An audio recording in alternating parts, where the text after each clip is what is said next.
Amanda, welcome to the podcast. Good to have you. Good to be here. I feel like we've been social media buddies for so long now, so it's fun to just meet live. Yeah, absolutely. Yeah, I feel this is like 4 years in the making. I think I've been I know. trying to get you on the podcast. Well, it's a perfect time with your first book coming out here. So excited to speak with you about that. Yeah. Yeah. How's it? We'll talk about the book a little bit later in the conversation, but I'm kind of curious. I just saw on LinkedIn you posted about like the first book launch like event you did, the first like signing that first book. Tell me about the feelings. It was really weird. I think we always see ourselves as these like little smaller versions of who we are. We tend as humans to just downplay everything. I remember saying this to my partner the other day. I was like, I think becoming and stepping into this world of being an author, I'm starting to surround myself with more and more authors. Mhm. So I have tons of friends that have published books, New York Times bestsellers, and I said to him, I was like, this isn't that big of a deal. Everyone publishes books. Mhm. And he like went onto Google and was like, what percentage of the population has published a book? And it's like less than 1%. And Mhm. he's like, this is a big deal. Like this is it's not a common thing. You just happen to surround yourself with people who do these things. And it was like a really good reminder. And when I went to that event, I think I have been feeling like I'm cosplaying as a author. Like Oh I'm yeah. like going through the motions. Like I, Yeah. I, I wrote a lot of words. It was put into this thing and going there and having someone pick up the book, read the cover, and then come over and ask me about it and then go walk and buy it. I was like, oh wow, this is happening. And it was very surreal. And I definitely got a bit emotional. I was like, I'm gonna go take a moment. Yeah. How long has the idea of like writing a book been in your head? The interesting thing about this book, so I was leading marketing at the Knot when I filed for divorce. The irony there, not lost on me. Yeah. But um, I then went on to start House of Wise, which was my startup. It was a D2C startup that I raised a couple of $1 million for. And throughout those kind of, I'll call them 6 years or so during that transition from the Knot into House of Wise, my mission was to remind ambitious women and people in general that you have so much agency over your life to create space for the versions of yourselves that seem to be tucked away for other people's, you know, satisfaction or for others people's needs. And during that time, I started to really understand these necessary frameworks in my own life Mhm. to make space for these parts of myself. Like I was now a full-time single mom during COVID and building a VC backed business and now trying to like have a dating life and Yeah. figure that whole part. And I was like, oh, this is not, none of these versions of myself really go well together. They're actually competing a ton. Yeah. And so that like led to me starting to write about this in a newsletter, which then turned into a book. So I would say it's been the last 10 years of my life, but more um like tangibly, I started writing this book about 2 years ago. Yeah. Okay. Well, and I think that's one that I think when I initially started kind of following your work, and I think it was on Twitter initially, it was because I went through divorce in late 2018 as well, and I think that was something you spoke very. And that I think at that time, even though I already had the podcast, I was still not talking very vulnerably online about anything as much, and so I think that was one of the things that kind of sparked my interest in your work because you did talk about that, and you were very open about this journey you're on, and I think that's helpful not only for just women but for men as well. Mhm. So we, I, it's been interesting to see the evolution of even just my audience. I do see, like, yes, I'm speaking to women to empower them, but I have a lot of men who are following me to say, they're not getting that from other men on social media. Like, you don't see a lot of men talking about their failed marriages or what they're learning and how they're growing in those deeper, more vulnerable ways. And so I think that that's a real thing. And I'm glad that you feel comfortable now, like even sharing a little bit more openly. I think Yeah. vulnerability begets vulnerability, right? And I've always had this mentality throughout my whole life. Like, I was the first of my friends to go through fertility treatments, and then, the first to start having kids while juggling a career. And I Yeah. just find that when you open up first, it allows other people to feel safe enough to, open up and confide. So I think vulnerability is necessary for connection. Yeah, I 100% agree. And I think the last point on that that's important is from a male standpoint, right? And maybe it's not just me. I know it's other folks that are open to learning. Like, I like to hear a woman's perspective. It's a different perspective, right? It's a different thinking, and that's important, right? We can't just be one sided. So I think it's yeah, it's been super valuable. So Yeah. I yeah. think the phrase that I saw recently is certainty kills curiosity, Mm, yeah. right? Like, if you are certain about anything, you're not going to stay curious. Yeah. So I think it's important, especially now in the state of the world, that we all stay a bit more curious. Yeah, I've kind of the thought that it's always jumps through my head is that whole idea of like the more I learn, the less I know. It's Yeah, like exactly. it's just being open to that. So I certainly agree. Well, I want to get into the book a lot more, but we have a tradition on the podcast, so we're gonna Oh jump into gosh, this right now. This wrap it is this around. this is the fun part. Okay. I The feel like the I need to like, spontaneity here. Here we go. I'm gonna try to pick some good ones, but let's see. Rapid fire. We can go into these deeper if needed. okay. What would you write on a Post-it note to the younger generation for them to see every day? Oh my gosh. My brain just went through like five different versions. I would say to a younger generation, like, stay curious. Like, I think Mhm. e- everybody right now wants to put themselves in a box. Like, I am this thing. And I mean, this is what my book is about. Like, we need to break down these boxes. This is not about these binary constructs. You're either this or this. Most people live in the middle and the and of life. So I would say just stay curious. Like, there's no certainty. Hmm. Love it. I don't know why it jumped through my head that Ted Lasso scene. Did you watch Ted Lasso? Love. Where he does the scene where he's I think the Walt Whitman quote, right? Is be curious, not judgmental. So Yeah. just all right, here we go. That's good. I like that. All right. What's one thing you wish you started earlier?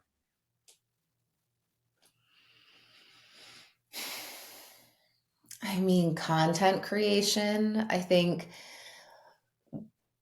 I didn't really start building a personal brand until, like, I was really kind of a lot further in my career, like 16, 18 years into my career. And it's nowadays the currency of audience Mhm. is so valuable. I mean, even just like, you could have written the most profound book of all time that's never been thought of in that way. And podcasts would be like, you don't have any followers on social media. Like, Right. it's just the currency of our generation. So I think figuring out what it looks like to have a personal brand that's still in line with my values of protecting parts of my privacy and all of that. I wish I would have thought about sooner, because I did some really cool things early in my career that, like, I definitely could have shared. Do you think part of that was, and maybe again, it's just this learning over the years, like, because I know people are this struggle still to this day putting themselves out there. But did you not even think about it, or did it cross your mind? But you're like, ugh, I can't share that.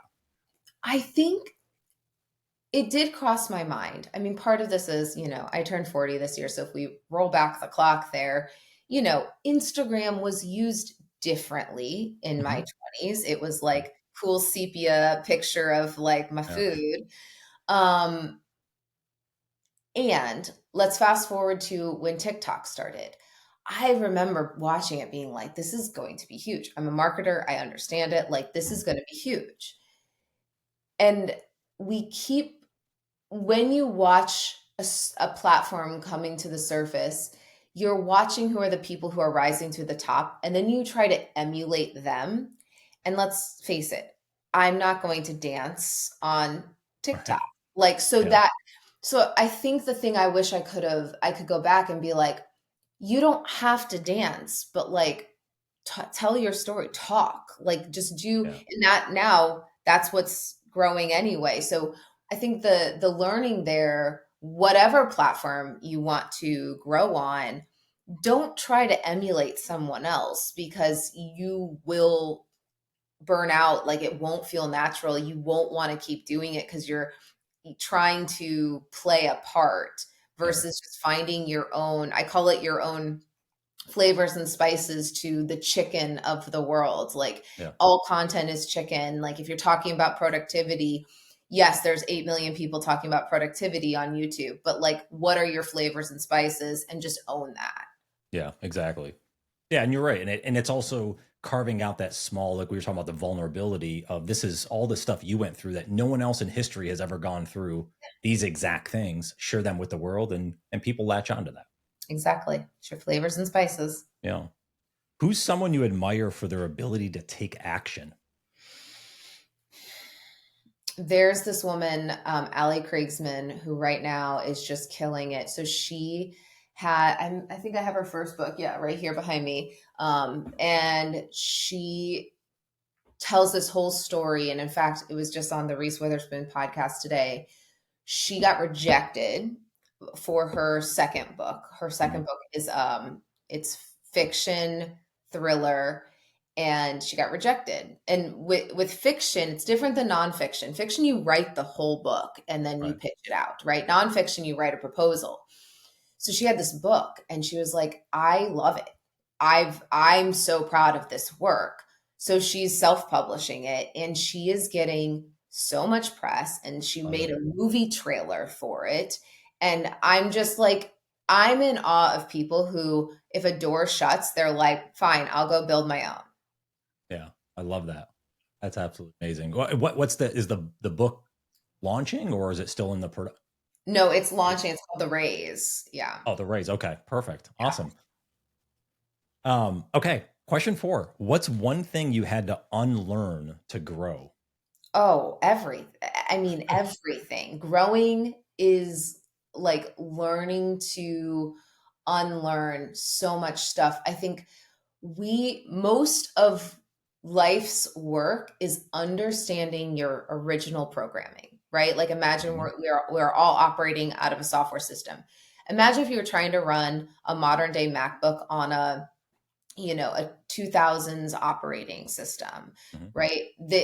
That's what's happening for most of us, is we are operating from programming that was programmed by our family, society, generations. Like we have so much programming that isn't really ours, our modern day programming.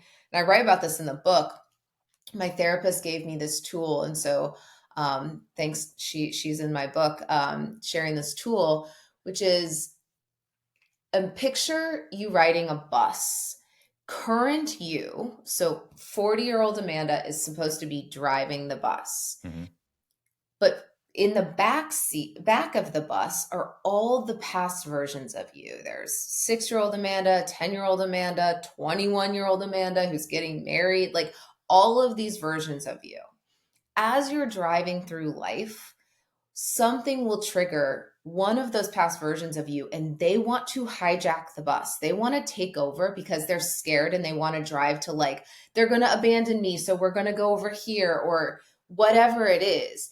And un- unlearning or allowing myself to reparent and say, no, I've got this. Like, I know you're scared because that's what happened to you, but like, I'm a grown woman. I've got this, and like taking over the wheel of the bus. It helps me so much to t-shirt size my emotions to things. If something happens that triggers me, Right. I can start to say, wow, I'm feeling really strongly right now and that feels like a large emotion to a small, extra small situation. Who just took over the bus? Yeah. Which version of me? And then I can say, yeah, I understand why she felt that way. And okay, I'm going to take back over. We've got this. Yeah. I love that. I think it's so important. Do you know who Terry Real is? Have you ever heard of this Yeah. individual? Yeah. Really. He's written a lot of books and really passionate thinker around this. But I'm actually reading a book called Us right now that he wrote. He does relational life therapy he developed. But similar to what you're talking about, like we have this adaptive child and then we have like the mature adult. And Yeah. there's these times, I love the bus analogy, by the way. That's pretty cool. It's like, yeah, these times it takes over and we have to be that, that adult and say, hold on a second. I'm not gonna let this take Yeah. over. Yeah. Totally agree with that. All right. Last thing. What's your process for pressure testing an idea or committing? I ship. So there's two phrases I use. Is it a fuck it and ship it? Or is it a measure twice, cut once? Hmm. Most things in my life are a fuck it and ship it. I have launched and shut down many a project. And guess what? No one remembers, no one cares. Right. Like you deal with like whatever you need to deal with in terms of like, oh, you paid for this and like, you know, I'll refund your money or whatever. But I think that we have more of a problem of perfectionism and fear of launching something than we do shipping too fast. So I err on the side of ship too fast. And you try something out because when I first left, let's call it my traditional 9 to 5, like I'm now back in a traditional 9 to 5 role. But when I first left, Hmm.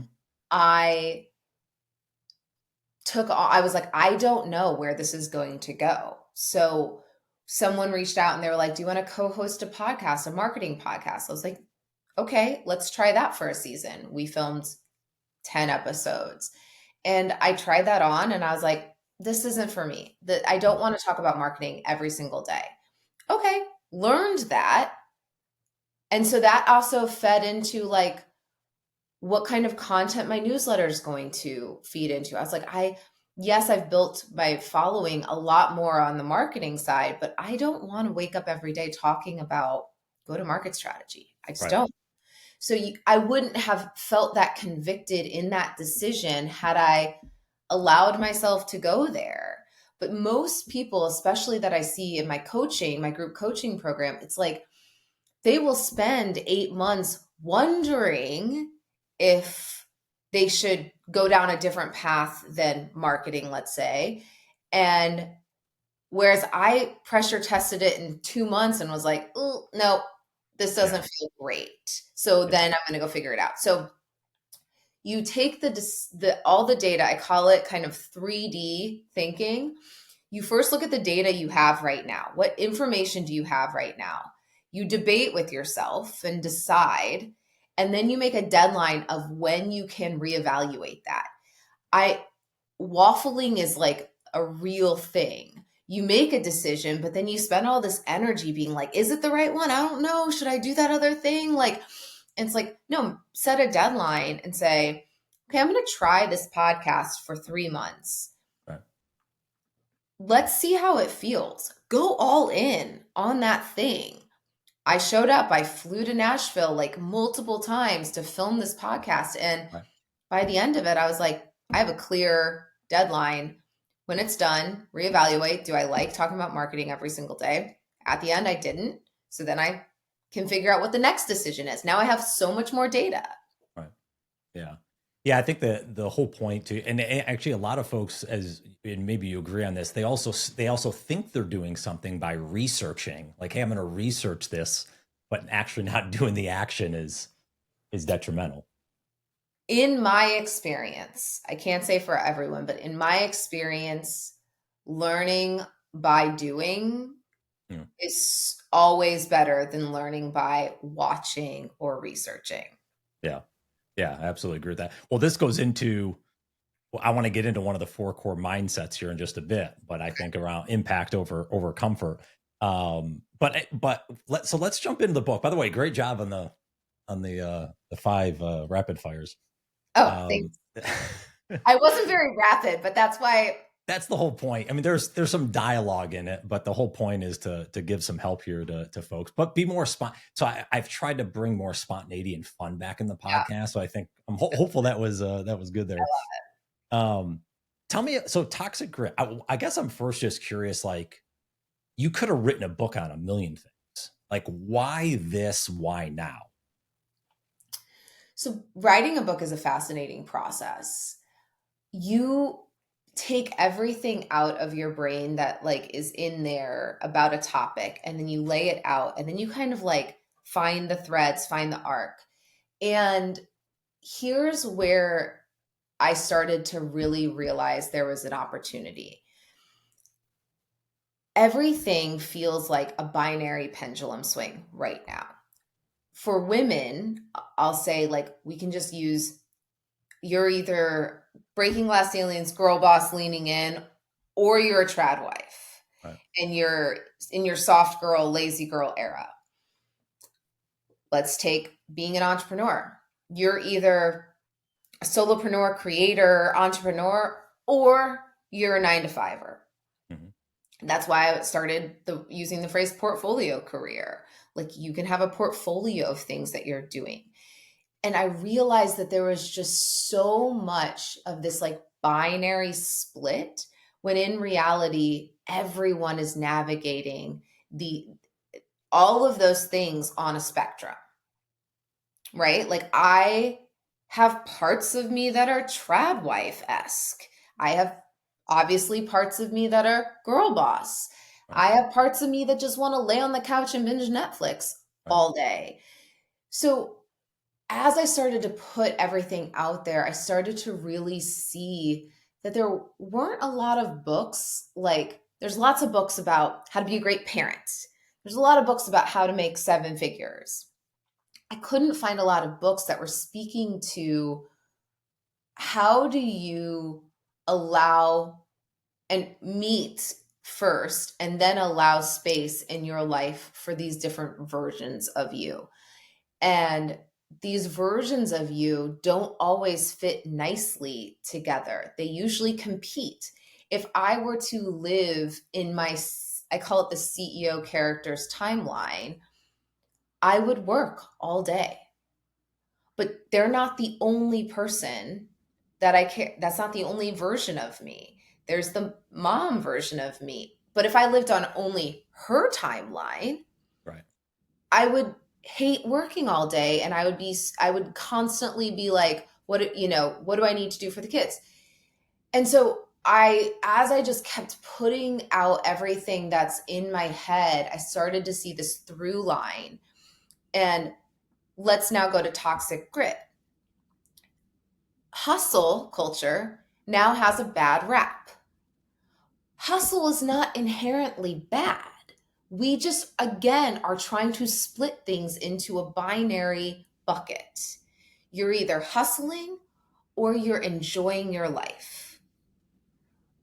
So to me, in the definition that I've created around toxic grit is hustle without intention. If it's not inherently bad to hustle, if it's in alignment with that version of yourself that has a goal and a checkpoint. How do you have a checkpoint at the end of something to say, hey, I've been going pretty fast, 90 miles per hour. Do I need to come back and drive the speed limit? Do I need to stop the car altogether? But we have to have those intentional moments of check-in, and they can't be every 30 years. They need to be more frequent to say, wow, I pushed really hard. Do I want to keep pushing? And hustling isn't just for work. I have seasons of my life where I went so hard on being a mom. And that was the main priority. And I was driving the speed limit in every other thing. I have seasons of my life coming up. I have like 3 friend trips coming up. And like I'm, kids will be with their dad, and I'm like, I need so much more social time that's not around networking and talking about business. So it's about the ebb and flow, and realizing that grit is not inherently bad, hustle is not inherently bad, but when each version of ourselves starts to veer into these extremes, that's when it grows toxic. And toxic grit can happen in each of those parts of yourself. Right. Yeah. And what really resonated me with the book was because I relate to this again, being a single dad is, we had a schedule. We still have a schedule of 1 week on, 1 week off. That's how we do it. And we're fortunate. She lives 2 miles from me. It makes it very easy that way. But the weeks that I didn't have my son, it was like full throttle, like work and do whatever. And the weeks I had him, it was more parenting. And that took me a while to like really get that ebb and flow, because you think, oh, I always have to be on with work. So yeah, it really resonated kind of this idea. And maybe you can go into this a little bit around like the character theory around like how we kind of can show up in a different way. Can you kind of share maybe the overarching thought to that? Yeah, so character theory is this framework helping to highlight these different versions of ourselves. And so I outlined 10 different characters that make up the person. And you first spend like a whole chapter just meeting that version of you and being like, hey, let me think about the last couple of weeks of my life, which characters showed up and which didn't. And when you look at the human needs, the basic human needs, are they all being met by one or two characters? Likely not. Hmm. Especially when you're a working parent, those two characters take over most of the screen time in the movie of your life. Right. But chances are not all your needs are being met. We have other needs. And when you start to look at all these characters and you see why, like when you re-meet them and you see how they show up in your life or how they have shown up in your life, and they're like, I have not seen that character in a while. And you said something that I want to kind of zoom in on, which is, I think if you're a divorced parent, you have this forced compartmentalization. And this book is trying to illuminate that even before anyone starts talking about divorce, you should start talking about compartmentalization and how to allow one of the parents at a time to go all in on work, or to go all in on themselves, or to go all in on their friends. And how do you ebb and flow that together as a unit? But at first, you have to give yourself permission to say, why did I write off this character, and what do I need? What permission do I need to give myself? What do I have to, what limiting beliefs or what of other people's programming do I need to put a boundary on and say, that's not mine, so that I can bring that character back into the spotlight for a little bit. So one for me was, I remember before divorce, like vacations were with kid or with a partner. I can't take a vacation by myself. Yeah. And then the first time I took a vacation by myself was after my divorce, after COVID. I took my first vacation by myself. And it was the first time in my life that I was not playing a role for others.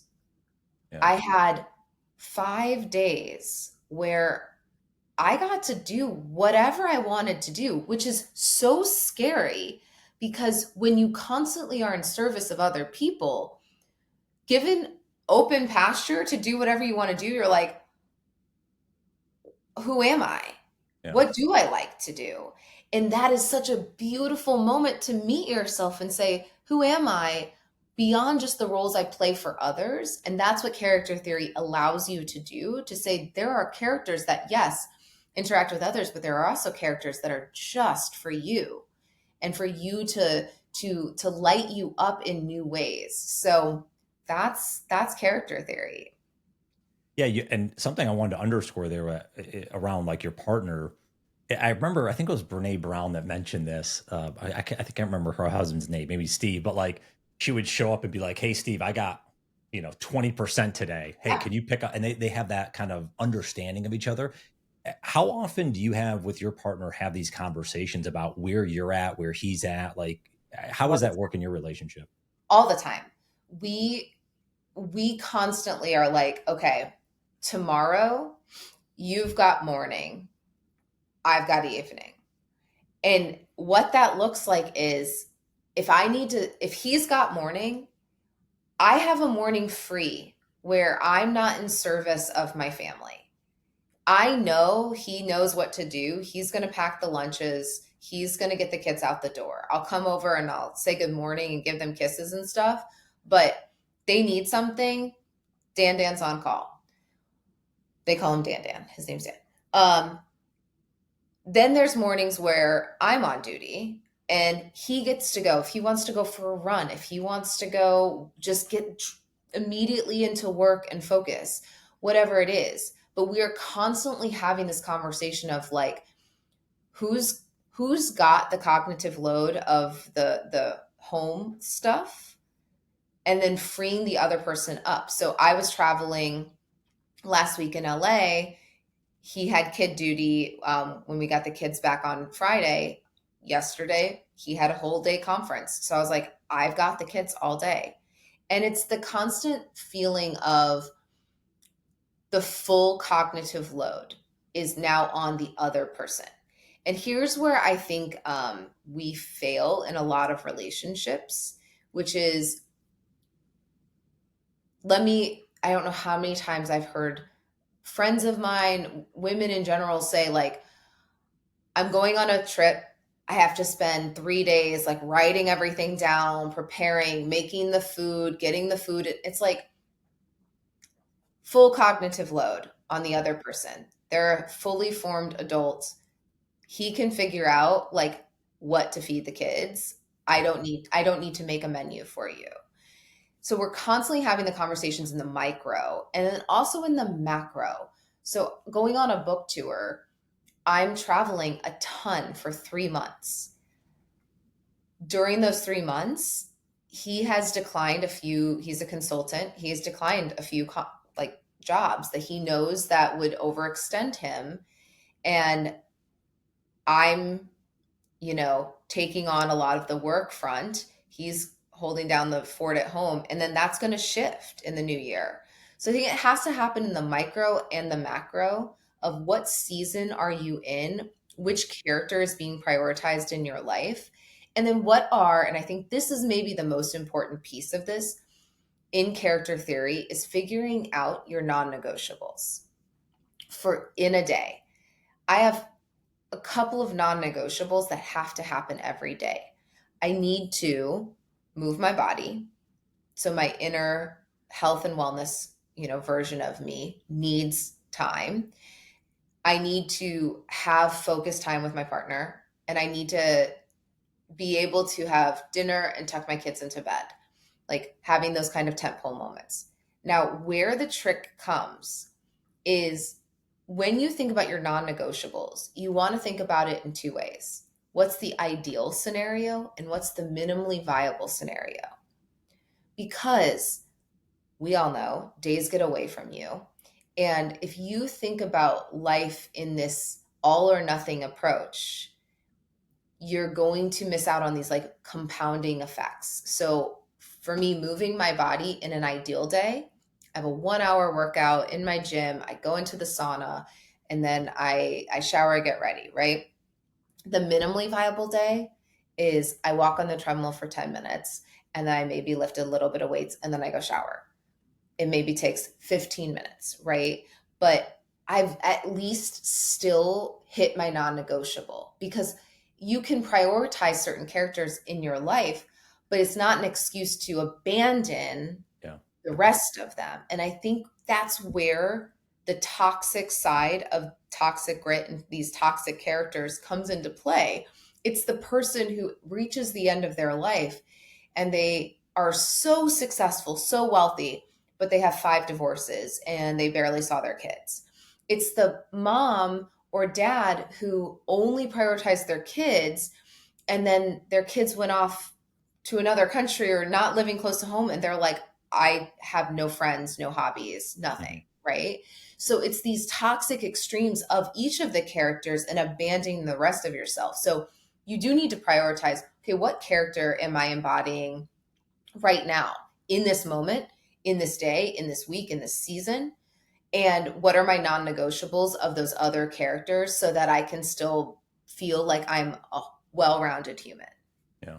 Yeah. I think that's a great point. It's almost, I don't know why I just thought of this. It's almost like you talk about portfolio career. It's almost like you need a portfolio life as well. Literally, I'm teaching a workshop called How to Build a Portfolio Life on Friday. Yeah, good. Yeah, Oh, really? Okay, cool. Yeah. So I don't know why it just kind of sparked my head. I'm like, yeah, because that's kind of, you don't have this one character. no. You have to change around. So yeah, And I again, I we we use phrases like bring your whole self to work or find alignment. I don't know about you, but there's no real alignment between the work version of me and the parent version of me. yeah. Who I am at work, I am like just like heads down, super like assertive and like ready to go. I am such a goofball with my kids. That is really hard for me to transition between those, which is why there's a whole chapter about honoring the transition sequences that are Mm, necessary between these characters. I don't know how many people who, at the end of the day, they've been in work mode, they don't create a transition sequence. And so when it's time to like be in partner mode, which is more, maybe softer and more generous and more receiving, they can't do it because they haven't created a transition sequence. yeah. So it's really important to honor the fact that we have intentional misalignment. It's okay to not bring your whole self to work as long as you identify which character you want to move into next and create a transition sequence for it. Yeah. Can you share maybe an example of a transition sequence just so folks Yeah. understand what you mean? So during COVID, I was working from home building my startup, and I had my kids at home. We hired an amazing 24-year-old girl who had just graduated from school with a master's in early childhood education. So she homeschooled, like Montessori homeschooled my 3 kids Oh, in the master bedroom. And so at around 3 o'clock every day, I took back over all 3 kids. And I found that I would book myself until like literally 3 o'clock on the dot, and I would come out and I would be so tense. Like maybe I was just on a call with the board, or maybe I was just pitching an investor, or maybe I was dealing with a supply chain issue. yeah. And I would come out and I would bring that energy into my kids. So I one day was like, I need to go take a bath. And so I ended my day at 2:30 and I went and took a 2:30 bath. And during that time, I turned off work mode and I just started to like allow myself to kind of noodle back into mom mode. And I came out and I was like, okay, I'm now a mommy. And it worked. Like I was softer. I was like more patient. I was okay to let the slacks go. After that, like literally my kids would be like, are you going to go become a mommy? And I'm like, I'm going to go become a mommy. Like I was like a Superman phone booth type thing, but Yeah. I called it my commute bath. And when you commute, you have a natural transition sequence. Not if you're constantly working the whole commute, but if you allow yourself to maybe listen to a podcast or listen to music or talk to a friend, you are naturally transitioning. But many of us who have lost our third place or even our second place and everything's happening at home, you have to build in these transition sequences. In the morning, I have like a transition sequence that gets me to the gym every single time, because I'm usually working and writing in the morning. And that can, again, work version of me doesn't care if I get to the gym, doesn't Right. care if I Right. do anything else, as long as my inbox is clear and whatever. So I have a transition sequence that when the clock strikes 8, I go and grab this one energy drink that I can only handle like 4 drinks of. but I love it. I crave it, and it signals to my brain, and I have a playlist. So I have the energy drink playlist. I put on my workout clothes, and now I'm in workout mode. Right. And I'm not thinking about, oh, if let me just respond to that LinkedIn post. It's like, no, I'm here. This version of me wants to get a good workout in. So those are like transition sequences. No, I love that. Yeah, putting those like clear boundary posts in place to go from Yeah. one to the other. Yeah. Well, let's end on. I want to go back to these mindset shifts that I mentioned before, and maybe we'll end on this because we can go down deep into these. There was two big ones that really caught my eye because it's like you were speaking to the 2017, 2016 version of Brian with the impact over comfort. It took me 2 years to start this damn podcast. Mm. But so let's maybe start there. Impact over comfort. Kind of overcoming this fear maybe of what other people think is kind of how I thought about it. But what are your thoughts around that kind of as a mindset shift for people? Many times we are trying to seek comfort in our lives, but for us to have impact, you have to, like we were talking about, you have to try something that you've probably never tried before. And the mindset shift of, well, what if I fail? And just really figuring out what the stories you're telling yourself. And I have this very simple process with these limiting beliefs or the stories you're telling yourself. You get very clear. Okay, the story I might be telling myself in here is, if I launch this podcast, what if no one listens? What if I am bad at? What if people make fun of me? Like whatever, list out all of the things that you might be saying to yourself that's stopping you from doing it. Then you look at the data. What data do you have that says no one will listen? Actually, you probably have data that says, well, wait, I have thousands of people that follow me on LinkedIn. And I know 20 people that started podcasts. No one's making fun of them. Yeah. And you start to actually look at each one and find data to support it. It's like, it's probably really hard to find data, right? Right. And then you move into the reframe. The reframe is the powerful piece. This is where you give yourself agency. Okay, if it fails, the reframe is, I will have learned so much more. I will have gained access to new people. I'll have a bigger Rolodex. I will have new editing skills. I will know how to do a podcast.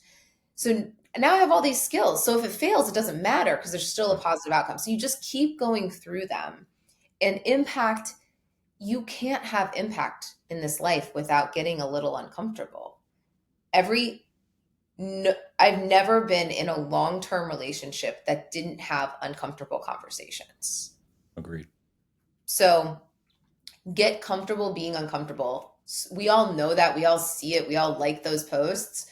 But I think it's really good to go deeper into the tactical side of it. Yeah. And almost kind of the overlying thought of this is like, it doesn't even matter. Like that will people like it or not? Of course. Like, do you know anyone that, I mean, people hate Taylor Swift. It's like, okay, like, you know what I'm saying? Like, Okay, I'll give you a great story. Yeah. So I have haters. Yeah. I have haters. So, and it's something that I've had to work on in therapy because I'm like, they don't know me. Like they don't, like, I promise, like, I'm not who they think I am. And I remember someone who doesn't like me, my book is not out yet, went to Goodreads and bashed me as the author. Wow. Like it was pretty deep and like this person I am living rent free in their brain. And I was really distraught about it, like had a physical reaction to it. And I luckily I'm surrounded by a lot of amazing humans. And there's a group that I'm in. Do you know Barrett Brooks? He's a coach and rings a bell, but no. Yeah. And he was like, Amanda, what is the most loved book that you can think of? And I was like, I don't know, maybe like Atomic Habits or something. Right. And he's like, go to Atomic Habits' Goodreads and see how many 1-star reviews there are. Yeah. So I did, and I was like, people are saying the meanest things about him and like how bad the book is. And I'm like, this book has sold bajillions of copies. It's been on the Yeah. New York Times bestseller list for I don't know how many weeks. Yeah. So it's just a reminder, first and foremost, that you have to, and I talk about this in the book about the different people in the audience, right? Like who gets a director role, who gets a producer role, and who is just in the audience. Anybody who's in an audience, they don't get to say what's happening in the movie. They're just watching. They may love it, they may not. But that's not for you to change the plot line. So I think a lot of times we allow voices that are in the far back of the audience to be very loud when in fact, do you think like James Cameron is like listening to a random person on the street being like Titanic was horrible? Like no. Yeah. So yeah. Yeah. That's also a thing of like, don't read the comments, right? Is that what everyone says? I Don't read the know. comments. I know. My therapist said the same thing. She's like, you need to stop opening the reviews. And I was like, but sometimes there's constructive feedback, but no, I'm done. I'm done. Yeah. Yeah. You're right. There's always going to be haters out there. So I think that's more than anything, the reason why you just have to get going after it and just try it and just, who cares? Because there's always going to be haters. If you're fear of haters, then you can't put yourself out there. If you don't put yourself out there, you're never going to grow. And everybody, anytime I'll like post something of somebody saying something horrible to me, I'll like share it and people are like, you've made it. And so there is this mentality of like, oh, I have haters because I have put myself out there enough. And so there is some like celebration in that because you're like, I am doing it. I am trying to put myself out there. So I think that if that's really a fear you have, again, dive into what's the story you're telling yourself. That you want everyone to like you. Why do you need everyone to like you? Who on your bus is driving that? It's like adult version of you doesn't need everyone to like you. Yeah, absolutely. Well, Amanda, besides people going to buy the book, is there an action item, a challenge, maybe a question someone should ask themselves, more as like a small little action step to take away from this conversation? It's a great question. I would look at the 10 characters. If you pre-order the book, you can get the workbook and there's a bonus chapter. So if you go to toxicgrit.com, you can get all of that. And I think that the call to action would be really spend the next week of your life thinking about which parts of you are taking up if you are watching your life as a movie, which characters are taking over the whole plot line. And then think about which characters maybe need to be written in as maybe a guest star, or maybe you need to further their character development. But I think just getting curious and allowing yourself to kind of zoom out and look at the movie of your life. If that movie, let's say the last week of your life plays out for the next 30 years, would that be an interesting movie? Would you like that movie? I don't know how many movies I've seen with one character in it, one main character, and no other characters developing that were particularly interesting to me. Yeah, a good point. Yeah, even when Castaway had the Wilson, the Right. There's volleyball, still right? There's still yeah, you're right about that. That's a good point and good action item to end on. Amanda, this has been an absolute pleasure. So Toxic Grit, everyone can get that on toxicgrit.com, Amazon, wherever books are sold. Obviously, you're spending a lot of time on LinkedIn. Are you still on Twitter a ton? I don't even go on Twitter that much. I don't. Just like with the state of the world, I find that there's no censorship to what you could open and see. Mm-hmm. And I think our human brain should not be witnessing some of the things that are being openly put on that platform. So I am protecting my mental space a lot more. So LinkedIn and Instagram are where you'll find me playing more time. Awesome. Well, Amanda, good luck with the book launch, and I'm excited to to get this out into people's hands because I think it's a great book. So thank you so much for joining. Thank you.